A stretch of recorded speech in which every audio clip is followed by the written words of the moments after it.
4 नवंबर 1979 Tehran के बीचों बीच United states embassy में हजारों मुश्तइल लोग गेट फलांग कर अंदर घुस चुके थे और उनके निशाने पर थे 58 अमेरिकन सिटीजन्स।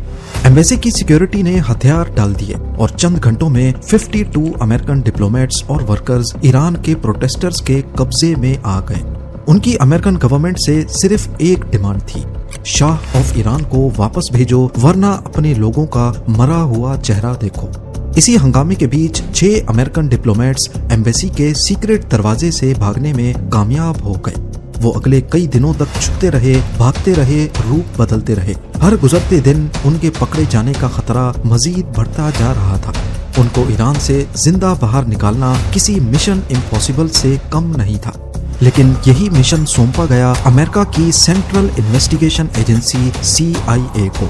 और तब स्टेज तैयार किया गया जाली हॉलीवुड फिल्म की शूटिंग का, जिसमें थे जाली एक्टर्स, जाली स्क्रिप्ट और यहाँ तक के झूठे फिल्म के पोस्टर्स भी छपवाए गए। मगर ये कोई असल मूवी नहीं थी, ये एक CIA रेस्क्यू मिशन था जिसको कोड नेम दिया गया आर्गो।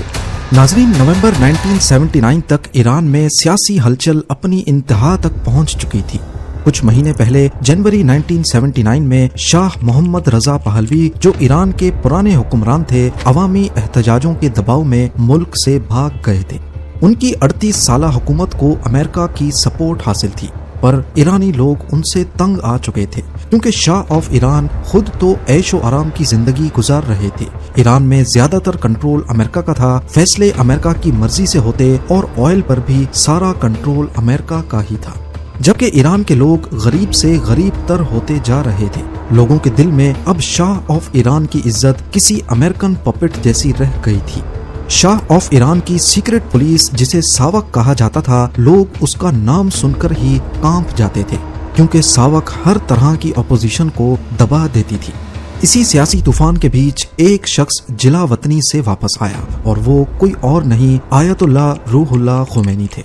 वो एक मजहबी लीडर थे जिसे लोगों का गुस्सा और सपोर्ट दोनों मिल गया। खुमैनी ने इस्लामिक रेवोल्यूशन को लीड किया और चंद हफ्तों में ही ईरान का निजाम मोनार्की से बदलकर इस्लामिक लॉ पर कायम किया और ईरान बन गया इस्लामिक रिपब्लिक ऑफ ईरान। इस पावर शिफ्ट के साथ ही एंटी वेस्ट सेंटीमेंट में जबरदस्त इजाफा देखा गया। अमेरिका को सिर्फ शाह का अलाई नहीं बल्कि एक करप्ट वेस्टर्न कंट्री के तौर पर देखा जाने लगा। तेहरान की सड़कों पर लोग एम्बेसीज पर हमले करते, अमेरिका के झंडे जलाते और उसके खिलाफ नारे भी लगाते। लोगों का गुस्सा अमेरिका के खिलाफ तब मजीद बढ़ गया जब उनको मालूम पड़ा कि शाह ऑफ ईरान को अमेरिका ने अपने पास पनाह दी हुई है और तभी उनकी डिमांड थी कि शाह को वापस ईरान भेजा जाए। ईरान के प्रोटेस्टर्स ने अमेरिका को सबक सिखाने के लिए US एम्बेसी के एम्प्लॉइज को होस्टेज बनाने का प्लान बनाया। 4 नवंबर 1979 को हजारों प्रोटेस्टर्स तेहरान में US एम्बेसी के बाहर जमा हुए और नारे लगाते हुए दीवारें और गेट फलांग कर अंदर घुस गए। सिक्योरिटी गार्ड्स ने जब हजारों लोगों का हजूम देखा तो वो भी हथियार डालकर साइड हो गए और आखिरकार अंदर मौजूद 58 में से 52 अमेरिकन नेशनल्स को होस्टेज बना लिया गया। पर प्रोटेस्टर्स ये नहीं जानते थे कि एम्बेसी का एक सीक्रेट दरवाजा भी है जो पीछे से डायरेक्टली सड़क पर खुलता है। इस हमले के दौरान 6 अमेरिकन डिप्लोमेट्स चुपके से इस सीक्रेट दरवाजे से बाहर निकलने में कामयाब हो गए, लेकिन ना तो उनके पास कोई प्लान था और ना कोई कवर। ना वो पब्लिक में जा सकते थे, ना किसी ऑफिशियल चैनल का सहारा ले सकते थे और एम्बेसी वापस जाना तो मौत को दावत देने जैसा था। तेहरान उस वक्त फॉरेनर्स के लिए एक कैद खाना बन चुका था। पहले कुछ घंटों में उन्होंने हजूम से बचने और फोन इस्तेमाल ना करने की कोशिश की। ये अमेरिकन डिप्लोमेट्स अपने चेहरे की वजह से आसानी से पहचाने जा सकते थे। एक छोटी सी भी गलती और सब के सब अपनी जान गंवा बैठते। उन्होंने कई एम्बेसीज से शेल्टर मांगा, लेकिन हर कोई इस डर से मना कर देता कि अगर ईरानी रेवोल्यूशनिस्ट को पता चल गया तो अंजाम बहुत बुरा होगा। इसी बीच कैनेडियन एम्बेसडर केन टेलर ने उनकी मदद की। हालांकि कनाडा की गवर्नमेंट उनको मना करती रही, लेकिन फिर भी केन टेलर ने अपनी जिम्मेदारी पर उनको अपने सेफ हाउस में बना दी। ये 6 अमेरिकन डिप्लोमेट्स अगले 3 महीने तक कैनेडियन एम्बेसडर के घर में छुपे रहे। उनकी मौजूदगी सख्त राज में रखी गई। ना वो किसी खिड़की के पास नजर आते और ना बाहर निकलने की हिम्मत करते। एम्बेसी से भागने वाले डिप्लोमेट्स के नाम थे रॉबर्ट एंडर्स, जो कॉन्सुलर ऑफिसर थे, मार्क लिएक, वाइस कॉन्सल, उनकी बीवी कोरा लिएक इमिग्रेशन डिपार्टमेंट में थी, जोसेफ स्टैफोर्ड पॉलिटिकल ऑफिसर और उनकी बीवी कैथलीन स्टैफोर्ड वीजा डॉक्यूमेंटेशन देखनी थी, और आखिर में ली शार्ट्स एग्रीकल्चरल स्टैटिस्टिशियन थे। जब अमेरिका को पता चला कि 6 डिप्लोमेट्स हॉस्टेज सिचुएशन से बच गए हैं, तो यूएस गवर्नमेंट ने इस बात को टॉप सीक्रेट रखा। पब्लिकली अनाउंस करना न सिर्फ उनकी जान को और ज्यादा खतरे में डाल सकता था, बल्कि जो 52 अमेरिकन प्रोटेस्टर्स के कब्जे में थे वो भी मारे जाते। अगर ईरानी रेवोल्यूशनिस्ट्स को पता चल गया तो एक बहुत बड़ा मैन हंट लॉन्च हो सकता था, जिसमें कैनेडियन एम्बेसी पर भी हमले के चांसेस थे, और अमेरिका की जो बदनामी होती वो अलग। तभी अमेरिका ने इस ऑपरेशन का जिम्मा दिया CIA एक्सपर्ट टोनी मेंडिस को। CIA ने पहले कई प्लान्स बनाए, जिसमें UN ट्रक्स के जरिए डिप्लोमेट्स को निकालने का, लोकल ईरानी के बेस में भागने का और किसी और एम्बेसी के रूट से निकलने का प्लान शामिल था। लेकिन हर ऑप्शन बहुत ज्यादा रिस्की था। अमेरिकन गवर्नमेंट के पास कोई ऐसा प्लान नहीं था जो 100% सेफ हो। लेकिन टोनी मेंडिस ने एक ऐसा आइडिया दिया जिसका किसी ने तसव्वुर भी नहीं किया था, और ये प्लान टेक्निकली मुमकिन भी लग रहा था। उन्होंने प्रपोज किया कि एक जाली साइंस फिक्शन फिल्म बनाने का ड्रामा रचाया जाए। ये फिल्म क्रू ऑफिशियल टूर पर ईरान आएगा, जैसा कि वो फिल्म के लिए शूटिंग लोकेशंस ढूंढने आए हों। इसके जरिए उनके पास तेहरान में रहने का एक लॉजिकल रीजन होगा, और सबसे अहम बात, वो आखिर में लीगल तरीके से एयरपोर्ट से मुल्क छोड़ सकेंगे अगर उनके पास किसी और मुल्क का पासपोर्ट हो। पर शर्त यह है कि ये कवर इतना ज्यादा इंटरेस्टिंग भी ना हो कि सबकी नजर पड़ जाए, और सिर्फ इतना रियलिस्टिक हो कि ईरानियन अथॉरिटीज को यकीन आ जाए। और यहीं से एक जाली हॉलीवुड साइंस फिक्शन फिल्म की प्रोडक्शन का आइडिया पैदा हुआ। टोनी मेंडिस का प्लान था कि एक पूरी तरह से झूठी कहानी क्रिएट की जाए, एक फिल्म क्रू के ईरान आने की कहानी, जिसका मकसद होगा मिडिल ईस्ट में एक बड़ी साइंस फिक्शन मूवी के लिए लोकेशंस ढूंढना। उसने जानबूझकर साइंस फिक्शन जनरे चुना क्योंकि इसमें हर अजीबो गरीब चीज का आसानी से बहाना बनाया जा सकता था, और इस तरह पैदा हुई आर्गो, एक ऐसी फिल्म जो कभी बनी ही नहीं।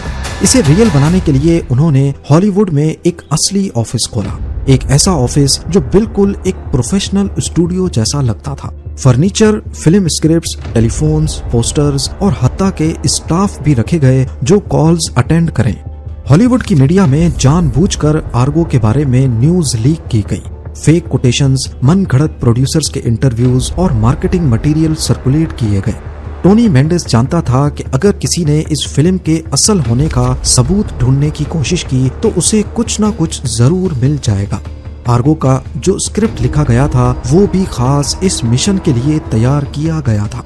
स्क्रिप्ट में मिडिल ईस्ट की लोकेशंस का बार बार जिक्र था, जिसके लिए तेहरान का लैंडस्केप सबसे परफेक्ट था। इस झूठ को इतनी बारीकी से सच बनाया गया कि उस पर शक करना बहुत मुश्किल था। उन 6 अमेरिकन में से हर एक को एक खास रोल दिया गया। कोई स्क्रीन राइटर बना, कोई सिनेमेटोग्राफर, तो कोई सेट डिजाइनर। हर किसी की एक अलग प्रोफेशनल पहचान तय की गई। उन सबको दी गई पूरी डॉक्यूमेंटेशन, जाली Canadian passports, business cards, production schedules और एक ग्लॉसी ब्रोशर जिसमें उस फिल्म प्रोजेक्ट का तफसील से जिक्र था। हर चीज बिल्कुल एक असली हॉलीवुड फिल्म प्रोडक्शन जैसी थी। लेकिन सिर्फ डॉक्यूमेंट्स बनाना काफी नहीं था। असली चैलेंज था इन लोगों को ट्रेन करना कि वो उन रोल्स को कैसे निभाएंगे, कैसे कस्टम ऑफिशियल्स से बिहेव करना है, कैसे सवालों के जवाब देने हैं, कैसे फिल्म इंडस्ट्री के प्रोफेशनल्स की तरह कॉन्फिडेंस के साथ चलना, बोलना और एक्ट करना है। टोनी मेंडिस ने उन सबको दिया एक क्रैश कोर्स। उन्हें एक एक डिटेल सिखाई गई कि अगर किसी ने तुमसे पूछा कि तुम कौन हो तो जवाब तुम्हारे पासपोर्ट में नहीं, तुम्हारे चेहरे और लहजे में होना चाहिए। मिशन की पहली मंजिल हासिल हो चुकी थी और ज़हनी तौर पर ये 6 अमेरिकन अब फिल्म क्रू मेंबर्स बन चुके थे। अब अगला चैलेंज था इस पूरी कहानी को तेहरान के अंदर असल में काम करता दिखाना। कई हफ्तों की तैयारी के बाद टोनी मेंडिस को ईरान जाने की परमिशन मिल गई, एक जाली आइडेंटिटी के साथ as a Canadian film producer, जो एक साइंस फिक्शन मूवी के लिए ईरान में लोकेशंस स्काउट करना चाहता था। उसका ये कवर ऑफिशियल डॉक्यूमेंट्स से सपोर्टेड था जो कनाडा की अथॉरिटीज के साथ मिलकर पहले से अप्रूव करवा लिया गया था। जनवरी 1980 में टोनी मेंडिस तेहरान पहुंचता है एक आम फॉरेन विजिटर के रूप में। उसकी एंट्री पर किसी को शक नहीं हुआ क्योंकि टोनी के पास सारी लीगल डॉक्यूमेंटेशन और कैनेडियन पासपोर्ट मौजूद था और उसकी झूठी कहानी को मीडिया में छपी हुई खबरें भी सपोर्ट कर रही थी। तेहरान पहुंचते ही उसने सबसे पहले कैनेडियन एम्बेसडर केन टेलर से राब्ता किया और फिर उन 6 अमेरिकन से मुलाकात अरेंज की गई। सेफ्टी के लिए ये मुलाकात एम्बेसडर की रेजिडेंस के अंदर ही हुई ताकि किसी को कानो कान खबर ना पड़ सके। फिर मेंडिस ने सबको डिटेल में ब्रीफिंग दी कि कैसे एयरपोर्ट पे बिहेव करना है, बॉर्डर ऑफिशियल्स से क्या कहना है, कौन सी बात हाईलाइट करनी है और कौन से सवाल से बचना है। उन सबको बार बार ये बात समझाई गई कि उनको ईरानियन अथॉरिटीज के सामने अपने आप को एक कॉन्फिडेंट प्रोफेशनल फिल्म क्रू के तौर पर पेश करना है जो सिर्फ एक शॉर्ट बिजनेस ट्रिप पर आए हैं। पर अगर ये प्लान फेल हो गया या किसी से थोड़ी सी भी गलती हो गई तो इसका अंजाम पहले से सबको पता था। न सिर्फ ये 6 अमेरिकन फंसेंगे बल्कि अमेरिका की जो निगोशिएशंस चल रही थी उन 52 हॉस्टेजेस को बचाने के लिए वो भी मुतासिर होंगी और साथ ही कैनेडियन एम्बेसी के लिए भी बड़े मसले खड़े हो जाएंगे क्योंकि कनाडा ने ही फेक पासपोर्ट्स इशू किए थे। अगले चंद दिनों तक वो ये तैयारी करते रहे और आखिरकार तेहरान एयरपोर्ट में ईरानियन अथॉरिटीज को फेस करने का वक्त आ चुका था। तेहरान एयरपोर्ट पर ये एक आम सुबह थी। लोग आ रहे थे, चेक इन्स हो रहे थे। उन लोगों के बीच एक ग्रुप था, एक फिल्म प्रोड्यूसर और उसके 6 क्रू मेंबर्स। वो सब कॉन्फिडेंट थे, रिलैक्स्ड थे और हल्के हल्के एक्सेंट में इंग्लिश बोल रहे थे। यहाँ पर मसला सिर्फ एक ही था। वो 6 क्रू मेंबर्स जिनके जाली कैनेडियन पासपोर्ट्स थे, उनके पासपोर्ट्स पर ईरान में एंट्री की कोई स्टैंप नहीं लगी थी। ये बात टोनी मेंडिस को भी मालूम थी कि ईरान में नई गवर्नमेंट आई है, कस्टम्स और बॉर्डर सिक्योरिटी का निजाम काफी डिस्टर्ब था और ऐसी सिचुएशन में एक स्टैंप का मिस हो जाना एक आम बात होती है। अगर इस हवाले से ईरानी ऑफिशियल्स कोई मसला खड़ा करेंगे तो इसका तोड़ सिर्फ एक ही चीज होगी, कॉन्फिडेंस। एक चेक पॉइंट पर गार्ड आर्ट डायरेक्टर का टाइटल देखकर रुक गया और दूसरा वीजा को थोड़ा ज्यादा देर तक देखता था। लेकिन खुशकिस्मती से उनकी कवर स्टोरी इतनी रियल थी कि किसी को शक ही नहीं हुआ। उन 6 क्रू मेंबर्स का रवैया बिल्कुल किसी आम ट्रैवलर जैसा था और ऊपर से कैनेडियन एम्बेसी भी स्टैंड बाय पर थी कि अगर वेरिफिकेशन की कॉल आए तो वो फौरन कंफर्म कर सके। जब बोर्डिंग अनाउंस हुई तो सब इत्मीनान के साथ उठे, गेट क्रॉस किया और स्विस एयर के जहाज में जाकर बैठ गए। प्लेन उड़ने के बाद जब तक उसने ईरानी एयर स्पेस को नहीं छोड़ा, इन 6 डिप्लोमेट्स और टोनी मेंडिस ने अपने इमोशंस पर काबू रखा, लेकिन मिशन अभी भी बाकी था। ज्यूरिक पहुंचने पर उनको यूएस अथॉरिटीज ने अपनी कस्टडी में ले लिया और उन्हें चुपके से अमेरिका ले जाया गया। कहीं पर कोई हेडलाइन नहीं छपी, कहीं कोई ऑफिशियल स्टेटमेंट नहीं आई, सब कुछ टॉप सीक्रेट रखा गया। ये कवर स्टोरी सिर्फ उनकी सेफ्टी के लिए नहीं थी बल्कि कनाडा की इन्वॉल्वमेंट को प्रोटेक्ट करने के लिए भी जरूरी थी। ये कहानी अगले 17 सालों तक राज में ही रही और फिर 1997 में यानी 17 सालों के बाद CIA ने फाइनली डॉक्यूमेंट्स डीक्लासिफाई किए। टोनी मेंडिस ने खुद पूरी कहानी सुनाई कि कैसे एक फेक फिल्म, एक जाली स्टूडियो और एक इम्पॉसिबल मिशन ने 6 जिंदगियां बचाई। बाकी जो 52 अमेरिकन होस्टेजेस थे उन्हें 444 डेज तक यरगमाल रखने के बाद फाइनली 20 जनवरी 1981 को रोनाल्ड रीगन के यूएस प्रेसिडेंट बनते ही रिहा कर दिया गया। शाह ऑफ ईरान जिसकी वजह से ये सारा मामला खड़ा हुआ था, वो कैंसर की वजह से 27 जुलाई 1980 को अमेरिका में ही चल बसे। आर्गो की कहानी जो कभी सिर्फ क्लासिफाइड फाइल्स में थी, अब दुनिया भर के जर्नलिस्ट, हिस्टोरियंस और फिल्म मेकर्स का सब्जेक्ट बन चुकी थी। इस पर एक मूवी भी बनी, लेकिन इस मूवी में काफी सारे सीन्स हकीकत से हट कर दिखाए गए।